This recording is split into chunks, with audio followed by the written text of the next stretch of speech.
Hai, Assalamualaikum warahmatullahi taala wabarakatuh. Apa khabar? Hari ini, pagi ni, ni live bagi anda yang sedang tengok sangat ni lah. Pukul 10.30 pagi hari Khamis. Saya harap anda semua di luar sana insya-Allah mudah-mudahan sihat, diberkati Allah dan dipermudahkan segala urusan.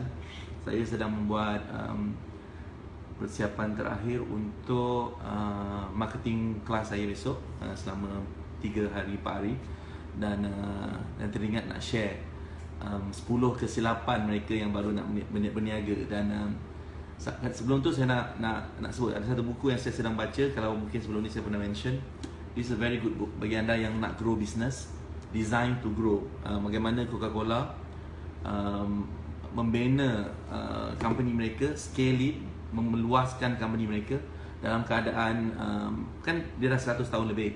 Jadi macam mana dia boleh sustain 100 tahun lebih melalui cabaran dan being flexible. Sebab kadang-kadang bila company besar, dia susah nak buat perubahan, dia susah nak being flexible and adjustment. Jadi macam mana dia handle 100 tahun tau. Okay? Anyway, itu dah 100 tahun. Kita cerita orang yang baru nak berniaga.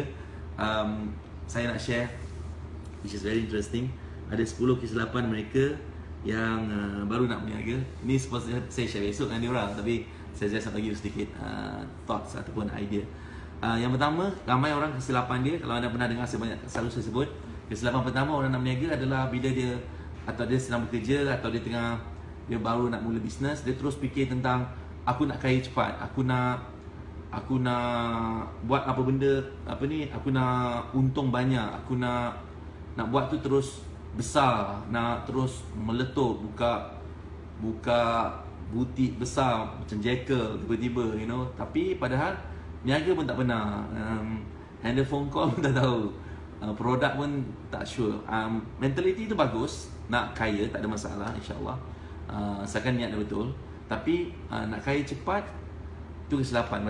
Dia akan jadi apa? Dia akan terburu-buru, dia akan semua benda nak buat segera dan akhirnya dia akan buat mistake. Dia akan buat mistake masa, mistake kewangan, dan juga emosi dia lah. Dia akan buat dia sedih kan. Jadi dia mungkin akan ada masalah nak go next. Itu yang pertama, nak kaya cepat. Yang kedua, ramai orang nak berniaga ni dia nak terus besar. Ini yang datang kenapa ada lah selalu orang komen cakap boleh lah kita berniaga dah kena makan modal duit. Itu orang yang tak ada ilmu atau tak faham. Sebenarnya dalam bisnes kita nak besar, tapi kita bukan terus besar. Kita bermula dengan apa yang ada dekat tangan ataupun dekat kepala ataupun dekat badan. Kita ambil contoh, orang yang menggunakan tangan dia jadi bakat, tapi dia pergi belajar macam mana menjahit. Kan dia mencari rezeki dengan tangan, mencari rezeki dengan mata, mencari rezeki dengan bakat tu, kemudian dia jadikan tu perniagaan. Mulakan dengan pasarkan dengan betul, share dekat Facebook, gunakan Insta, benda-benda platform-platform yang ada untuk nak bantu selesaikan masalah orang yang perlukan produk tersebut, orang yang nak sesuatu lah. So, ataupun orang yang mungkin dia ada otak dia ni bagus dekat dalam mungkin matematik, jadi dia gunakan skill dia ni untuk buat tuition. Okay, buat dengan kecil, tapi sebenarnya dia boleh jadi besar. Kalau dia faham, ada ilmu nanti, dia boleh plan sehingga dia ada tutorial center, specialize dalam bab maths, bab maths, which ramai orang nak. Ramai anak-anak ibu apa yang nak anak-anak dia bagus dalam bab tu dan nak cari pakar dalam bab tu. Jadi dia mencari makan dengan kepala, dengan otak kan. Makan dengan otak lagi dah tak nampak kan. Saya Aileo je, dia pakai otak, So ada setengah orang mungkin dia punya kerja adalah, pernah saya pernah tengok orang yang bisnes dia adalah mencium ketiak. Betul, kerja dia cium ketiak. Sebab apa dia bekerja atau dia buat bisnes? Kepakaran dia adalah dalam membantu konsult syarikat yang buat deodoran, yang buat perfume, macam mana kesan bau perfume tu dekat ketiak. Kalau you orang nak ada hidung, nak pergi buat kerja tu, pergi cari rezeki gitu, tu pun rezeki dia juga. Tapi dia ada segenap orang ni, dia jadi konsultan besar dalam bab tu, pakar dalam bab tu.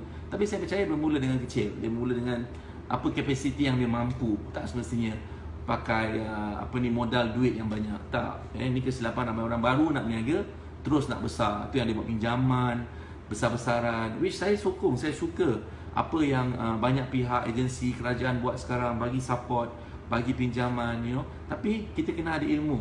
Kalau kita tak ada ilmu, kejap lagi dan kita akan salah guna ataupun kita tak urus dengan baik dan apa jadi? At the end of the day, kita juga yang akan menanggung hutang. Alright, so itu nombor 2. Nak berniaga terus besar, kesilapan ramai orang. Yang ketiga, ramai orang berniaga dia nak terus jadi jutawan. Niat semua ni bagus, tapi kesilapannya dia terus nampak juta, dia tak nampak sen. Kadang-kadang perniagaan ni kita boleh mungkin macam ni karipap mungkin tu untung tak banyak, ataupun saya bagi contoh antara 50 sen dengan untung 5 juta, mana you nak? 50 sen berkali-kali, 5 juta sekali. Mungkin dia cakap, oh baik ambil 5 juta. Saya cakap baik ambil dua-dua. 5 juta pun dia boleh, 50 sen pun boleh. Apa contoh bisnes yang 50 sen? Burger. Kita ambil contoh lah. Bila bisnes tu ada sistem seperti McDonald's, jangan makan, cakap ni, you know, dia bukan suruh makan, suruh dengar. McDonald's contoh, dia jual burger, dia antara penjual burger, dia penjual burger terbesar dalam dunia. Untung berapa sen je, tapi sebab quantity, the scalable. Tapi untuk nak jadi macam tu, you start daripada satu size, daripada satu tempat, kemudian you belajar sistem, belajar macam nak pasarkan, create branding. Tu semua you akan belajar. Nanti besok siapa yang akan hadir yang besok, saya akan ajar macam nak create branding, macam nak create sistem, supaya then you boleh grow slowly. Satu cawangan, satu kedai boleh jadi 2, 3, 5, 20, 30, 50, you know. So ini apa benda yang you boleh buat. I remember there was one time saya terlibat dengan ada few student saya, burger bakar, hot burger. Mereka ni adalah yang asalnya tak banyak tempat yang dia ada. Kemudian bila dia guna sistem itu, dia boleh berkembang. Itu example lah. So itu yang ketiga, nak terus jadi jutawan tapi dia tak faham ada step dia, ada proses dia. Yang keempat, ramai orang tak nak belajar. Ramai orang kesilapan mereka baru nak berniaga, dia macam tak tahu apa-apa, dia terus lompat. Mana mungkin kan? Mana mungkin, tak mungkin. Bukan senang. You know, you kena ada ilmu. That's why nanti mudahnya buku mudahnya berniaga saya bagi free je untuk anda yang hadir nanti ke klinik usahawan, insya-Allah bulan depan, minggu depan start. Anda baca buku tu, mula daripada situ. Anda tengok video ni, apa yang live feed ni. Ini adalah permulaan. Anda cari ilmu, anda belajar, faham, cari orang yang dah terbukti berjaya dalam bidang mereka, yang boleh guide, ataupun yang dah terbukti bantu orang lain berjaya. You know, anda tanya saya soalan tentang ada setengah kata, oh dia cakap tak berniaga. Saya run advertising, tuan-tuan membuat advertising agency. Anda boleh pergi tengok dalam 4A's, 4A's agency, ABC Media Awards and Rahab. We are one of the agency yang run project advertising. Dan before that, since 2001, saya run project untuk telecommunication company, banking companies. Dan that's the reason why bila orang datang belajar marketing apa semua, saya boleh tunjukkan di macam mana you nak create a proper integrated marketing strategy. So that's why saya cakap tak semestinya belajar dengan saya, anda boleh belajar dengan sesiapa saja, tapi make sure belajar. Sebab bila anda ada ilmu, anda tak buang masa. Bila anda ada ilmu, anda jimat wang. Sebab apa? Memang belajar ilmu tu mungkin kadang ada kena bayar, tapi ilmu tersebut buat anda dapat lebih banyak kewangan. Kan? Saya ada student saya baru habis kelas saya baru ni, masih business. So Tuan Haji Mat, dia tokek sampah tu besar kat Melaka. Saya suka style dia, orang dia berumur tapi masih lagi belajar. Dan dia ni juga buat mencuci tong, buat bunyi dia tong tai. Tong tai ni buat pembersihan. So dia share, dia baru beberapa bulan belajar.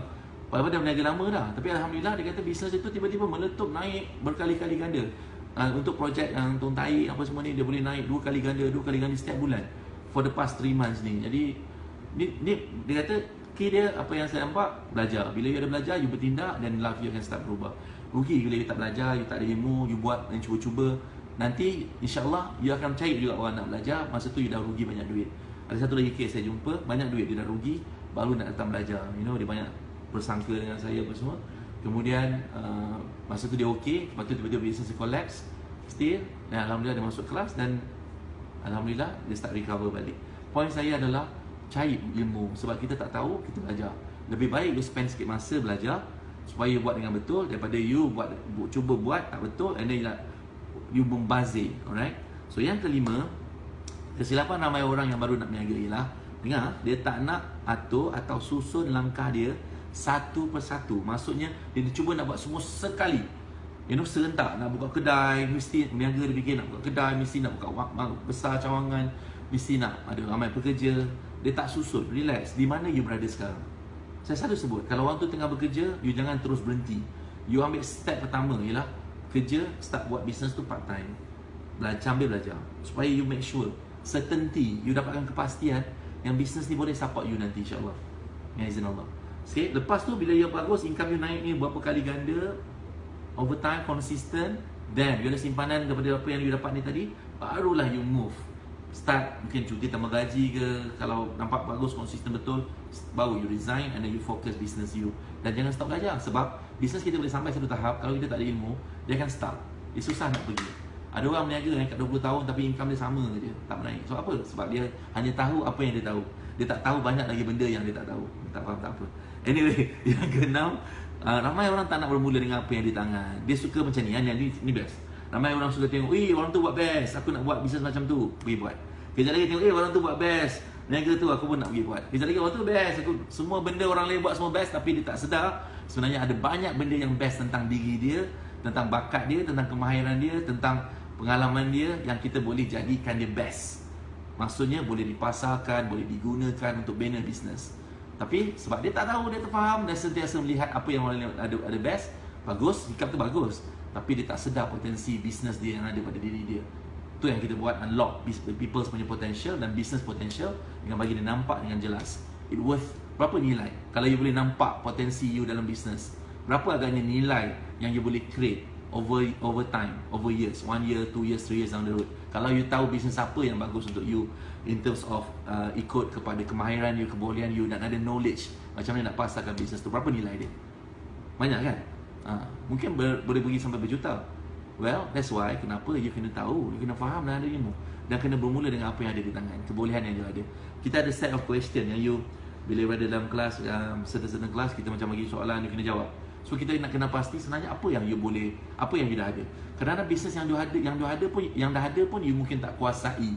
You tak, mungkin anda tak maksimumkan dia. Lepas tu kita ramai orang benda yang ada tak maksimum kan, dia suka lompat buat benda lain, tak fokus. Ini semua isu yang boleh menggagalkan bisnes kita sebelum dia bermula. Kesilapan yang ketujuh adalah kita nak cipta produk magic. Maksudnya kita nak buat research tentang satu produk, apa benda produk yang paling magic. Kita ni tak banyak, mungkin tak banyak resources, tak banyak modal. Jadi kita nak buat research banyak sangat, lama sangat, tapi tak start business. Kadang-kadang kita mungkin patut start dengan apa yang ada. Apa yang ada, apa yang you tahu buat, apa yang mungkin ada kat sekeliling, mulakan dulu. Daripada situ nanti along the way adjust, buat duit dulu, belajar buat duit sikit demi sikit, lama-lama jadi gunung. Kan? Gunung pun boleh habis kalau kita tarah dan tak refill balik. Kan? Anyway, itu nombor 7. Jangan tunggu nak buat produk magic. Kita mulakan apa yang kita mampu, apa yang kita ada, atau menggunakan produk apa yang keliling kita, orang lain punya ke apa, dan mulakan bisnes dengan kos yang rendah. Yang ke-8, ramai orang tak yakin dengan diri. Anda tahu kenapa? Kenapa ramai orang tak yakin nak berniaga? Certainty, dia tak ada kepastian. Kenapa tak ada kepastian? Saya pernah sebut sebelum ni. Orang tu tak ada kepastian bila dia tak ada ilmu, bila dia tak faham, bila dia tak nampak. Bila you nampak dengan clear jalan dia, insyaAllah dia akan ada kepastian. So ilmu membantu. Ilmu, mentor, sistem, strategi, ini semua akan membantu you untuk dapatkan kepastian, insyaAllah. Sebab tu orang belajar, kan? Orang belajar sebab supaya dia nampak clear jalan yang dia nak capai. Yang ke-9, sikap pekerja. Dia bawa dari usahawan. Dia nak berniaga tapi dia buat sikap pekerja. Minta maaf kalau sikap pekerja dulu bagus. Kalau dia dulu adalah orang jenis rajin, apa semua bagus. Tapi kena faham, usahawan ni bekerja, mentaliti pekerja usaha berbeza. Pekerja ni banyak mengikut arahan. Usahawan tak. Usahawan banyak kita kena inovatif, kita kena cari idea. So kita kena banyak baca, kita kena berada sekeliling orang yang lebih bagus supaya kita akan dapat exposure tentang pendedahan, tentang macam mana nak perbaiki bisnes kita. Okay, dan last sekali, kesilapan yang terakhir yang saya summarizekan kat sini adalah ramai orang tak nak untung sikit tapi konsisten dan banyak kali. Saya ulang balik, ramai orang dia tak nak untung sikit tapi konsisten dan banyak kali. Dia nak untung sekali banyak tapi sekali. Itu tak salah. Tapi kalau you baru nak start business, kita belajar buat sikit-sikit dulu, untung sikit-sikit. Kalau satu hari boleh buat RM1, besok naik RM2, naik RM5, naik RM10. Usaha naik RM100, lepas tu belajar buat RM150 sehari, lepas tu belajar buat RM200, belajar buat RM500 sehari, belajar buat RM1000 sehari. Lama-lama income dia akan naik lah. Sikit, step by step ni. Jangan nampak yang sikit tu remeh. Yang sikit tu kadang-kadang boleh jadi bukit, insyaAllah. Alright, so saya harap bagi anda yang memang nak berniaga, you should be gembira lah dengan apa yang saya share ni. Kalau anda memang yang tak nak berniaga, anda tengok pun tak guna sangat. Sebab apa? Mungkin anda tak berminat nak berniaga. So siapa yang memang nak berniaga, yang dah berniaga, kalau anda rasa apa yang saya sharekan ni bermanfaat, anda tolong komen kat bawah. Bagus, bermanfaat, bagi saya semangat untuk saya nak share lagi. Kalau benda tu tak bermanfaat, tak ada masalah, tak payah komen, okay? Tak payah tengok pun. Okay, ni nak cakap ni sebab apa? Bukan semua orang suka apa yang kita share. Siapa yang suka rasa bermanfaat, mudah-mudahan dia akan bagi keberkatan pada anda, insyaAllah. Alright, terima kasih banyak bagi anda yang akan hadir Millionaire Marketing Mastery besok, bermula esok sampai awal. Jangan miss any of the part.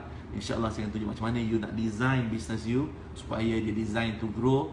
Tahun 2016 ni akan naik 200 ke 300%. Kalau tak percaya, pergi ke YouTube saya, cari nama Azizan Osman, cari semua testimonial orang yang dah hadir, video yang dah hadir program MMM atau mana-mana program saya. Tengok satu-satu dan fikir sendiri, adakah saya bagi dia makan ubat apa-apa untuk jadi macam tu, atau sebenarnya ilmu. Ada mentor, ada ilmu, ada sistem, mereka ada tindakan. InsyaAllah Allah bantu. Alright, terima kasih banyak. Wabillahi taufiq wal hidayah. Wassalamualaikum warahmatullahi wabarakatuh. Anda kaya dan berjaya.